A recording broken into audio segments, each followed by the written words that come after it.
먼저 자기소개를 할까요?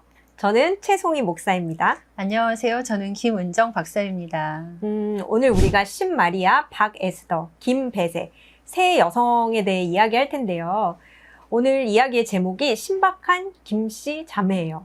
눈치가 빠른 분들 감을 잡으셨겠지만 신, 박, 김 이 세 사람이 자매라면서요?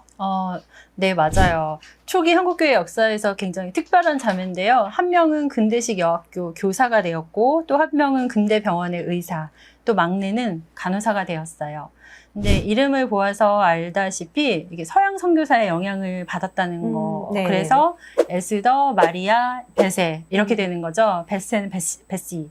조선에는 1884년부터 이제 선교사들이 들어와서 정동에 자리를 잡고 살고 있었는데요. 아마 이 자매들이 정동 근처에 살았기 때문에 서양 선교사들을 만난 적이 있었던 것 같아요.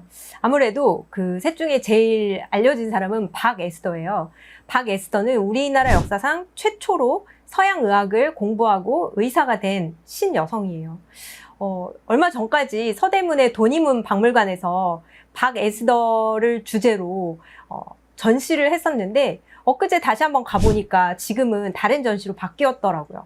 저는 신마리아에 대해서는 박에스더만큼은 잘 몰라요.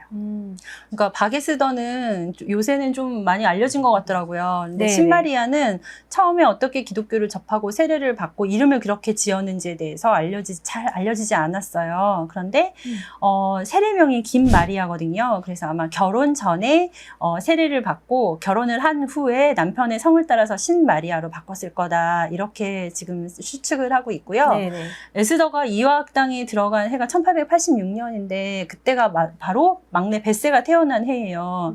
근데 이 집안이 양반 집안이었지만 당시 이제 가난하고 피폐한 민중의 삶에서 예외가 아니었던 것 같아요. 게다가 딸이 넷이었잖아요. 네, 그러니까 아들이 없으니까 이제 가세가 일어나기가 힘든 그런 집안이었는데 첫째는 일찍 강원도로 시집을 보내고 이 막내 베세가 태어난 해에 아버지가 어떻게라도 식구 입수를 줄여보려고 네네. 이제 에스더는 이화학당으로 들여보내고 그리고 둘째 신마리아도 그 시절쯤에 장로교 선교사와 접촉을 해서 아마 성경 공부도 하고 이제 선교사 집에서 일도 하고 그랬을 거라 그렇게 추측을 하고 있어요. 그러니까 언니 신마리아는 장로교인이었고 동생 박에스더는 감리교인이었다는 거네요.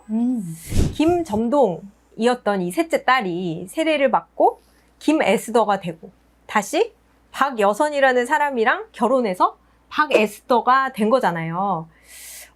그런데 박여선이라는 그 에스더의 남편은 에스더의 집안보다 신분이 낮은 집안 출신이라 당시에 어떤 통념으로는 결혼하기가 좀 힘들었다고 하더라고요.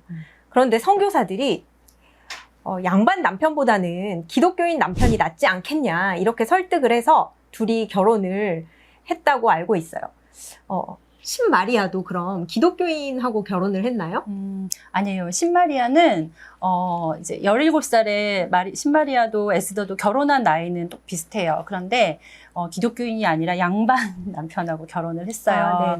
근데 왜 기독교인이 아니라 양반하고 결혼을 했을까 이제 짐작을 해보면 장로교 선교사들이 감리교 선교사들보다 좀 더 한국 문화와 전통 이런 관습을 좀 거기에 좀 더 유화적이었던 것 같고 그리고 이 자매의 어머니가 아직 기독교인이 아니었는데 네. 신마리아에 대한 영향력이 선교사들보다 더 컸던 거죠. 이 자매들의 어머니는 신마리아의 전도를 받아서 청일전쟁쯤에 기독교인이 되거든요.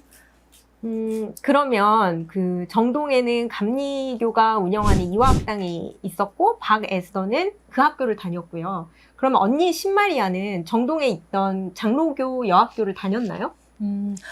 사실 정동 여학당에서는 10살 미만의 어린 여자애들만 받았기 때문에 신마리아는 그 학교를 다니지 않았다고 생각하고 있어요.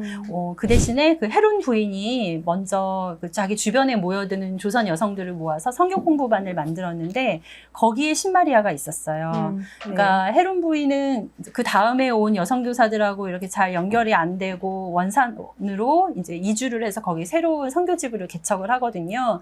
그런데 나중에 그 사역을 인계받은 메리 기포드라는 선교사가 보니까 신마리아가 자기가 살고 있는 마을에서 전도 부인 역할을 하고 있었어요.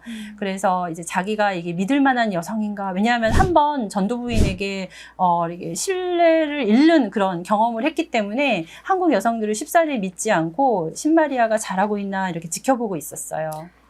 지금 신마리아가 전도부인으로 활동했다라고 말씀을 하셨는데, 전도부인이라는 말이 좀 생소한 분들이 계실 것 같거든요. 그래서 다음 시간에는 전도부인에 대해서 좀 더 이야기해 주시면 좋을 것 같아요.